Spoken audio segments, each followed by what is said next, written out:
Saya Mak Rock, Panjang Mak Rock, umur 50 tahun, nak memperkenalkan satu produk Tornado Ball yang boleh merangsangkan nafsu lelaki.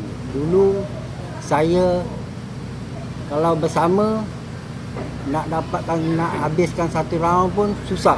Sekarang kalau setakat 2 ataupun boleh pergi 3 round, macam tenaga seorang lelaki yang berumur 20-an.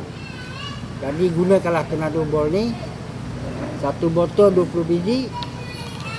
Cara makan punya hancur, lepas tu telan.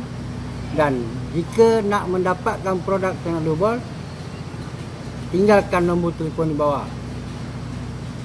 Nanti ejen-ejen saya akan call siapa yang berminat. Sekian, terima kasih. Assalamualaikum.